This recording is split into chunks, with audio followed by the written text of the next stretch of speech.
This happened a long time ago. I was 12 in my grandparents' village. We had a cow and an ox.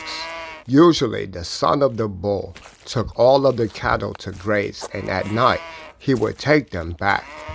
Cows know where to go.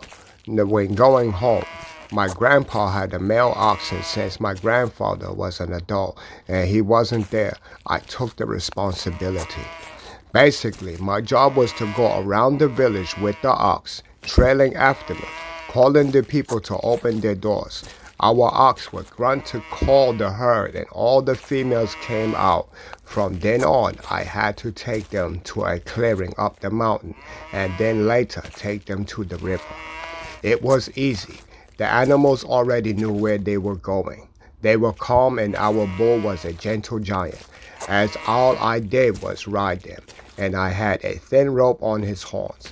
If any or the other females wandered off, all I did was call and on rare occasions poke her with a dull stick in the right direction. My grandfather said that if I saw a wolf, a boar, or a fox, I should stay on the ox. Not many animals dare go near an ox and a herd. There is a dark part of the forest where it is very quiet, and even the bravest hunters won't go. It is very slippery and dangerous. They said that even the deer and boar dare not to go there. I was forbidden to go in there and honestly never wanted to go. It was an early morning and everything seemed fine. I was on the ox going up the mountain. I was glad he let me because it was a hard trek up. I saw that one of the females was wandering off. I followed her and left our ox and the dogs to guide the herd. She went into the forest. I ran to her and going on tying the rope on her horns. I tried steering her away, but she continued. She went in the dark part and stopped. I didn't want to get off in case she ran back and left me there. I heard a crunch and turned. A very old man was walking towards us. He looked frail with dirty clothes and a long beard. I was scared, so I laid back on the ox, clinging to her, not wanting to fall if she ran. Oxen weren't like bulls. They don't jump and kick when they're scared. They either attack with their horns or trample or run. I was ready to hold on no matter what she chose. Our oxen don't take kindly to strangers. Before I took them out, I had to go over every house and have the ox owner introduce me to the animal.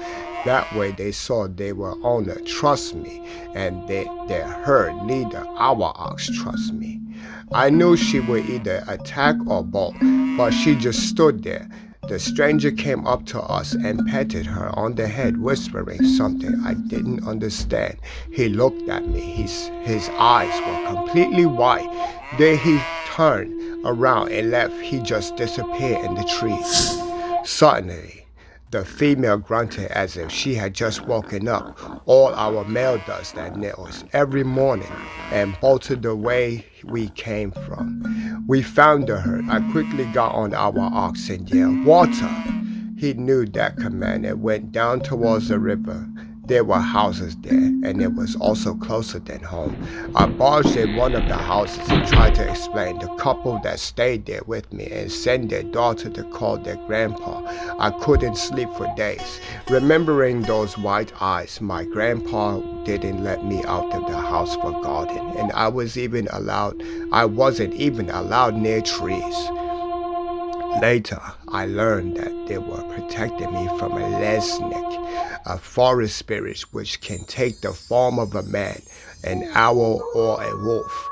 It hates when people go in its part of the woods and kidnap you. I learned that the ox which took me there had fallen ill and died. It sometimes stays in the trees as an owl looking for the offender. For years, when I went to my grandparents, they wouldn't let me be alone. Not just outside, just inside too. I am never going in those woods again.